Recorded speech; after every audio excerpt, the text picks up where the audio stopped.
Dans cet enfer où le cycle du jour et de la nuit s'était dissous dans une obscurité perpétuelle, nous tentâmes de trouver un semblant de repos avant de reprendre notre périlleuse descente. Le sommeil, haché et fiévreux, ne nous offrit que peu de répit. Enroulés dans nos capes, incapables de repousser l'humidité sourde qui suintait des parois, nous nous relevâmes quelques heures plus tard, résolus à poursuivre notre marche dans les ténèbres. Alors que nous remontions le couloir lugubre, Timfréal s'arrêta net. Une fuite d'eau serpentait le long d'un mur de pierre.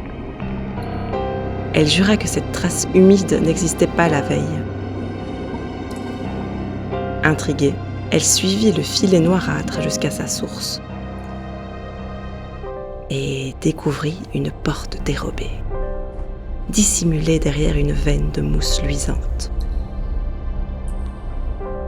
Nous pénétrâmes dans ce qui ressemblait à la gueule du loup, progressant avec prudence dans une eau tiède, saturée de relents infernaux. Silencieuses comme des ombres, nous découvrîmes une porte barricadée, enfoncée dans la paroi moite.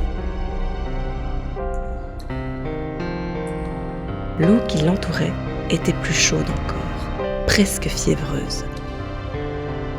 Aster et Timfréal y virent un possible accès vers l'Avernus. Une sortie, ou peut-être une entrée vers les entrées interdites de la cité.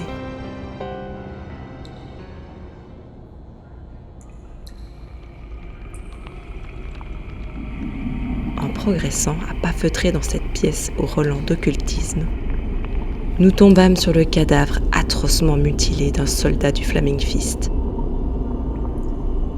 Sa jugulaire arrachée, son visage figé dans une terreur muette. Ce n'était pas un simple festin pour une créature vampirique. C'était une exécution calculée. Alors que nous débattions de la marche à suivre, Rivka désigna du doigt un vieil homme figé au sommet d'un escalier, vêtu de loques cérémonielles.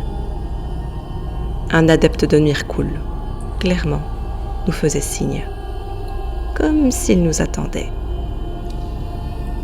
Sans crier gare, Aster s'élançait vers lui avec fougue, bousculant Timfréal et Alizéa dans sa course effrénée, malgré les protestations de la barde. La guerrière, menaçante, tenta de le questionner, mais une voix suave et glacée s'éleva alors des ombres. Un vampire, entouré de ses acolytes et de gardes du corps impassibles, se tenait au fond de la pièce.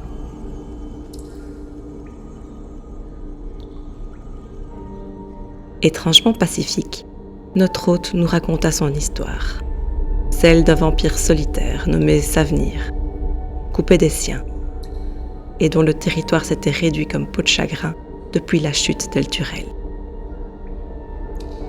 Sa voix, presque lasse, évoqua le projet audacieux de ses semblables, engendrer des vampires, des créatures hybrides, moins assoiffées et plus résistantes à la lumière du jour, pour envisager une échappée hors d'Elturel. Mais la descente en Avernus avait brisé leurs espoirs. Nos surprises, cependant, étaient loin d'être terminées. Alors que le ton montait de part et d'autre, Alizéa révéla sa véritable nature.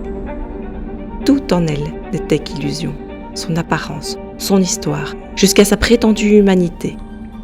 La petite soldate maladroite et craintive se dissipa en un souffle, comme un mirage brisé. Elle n'avait jamais existé.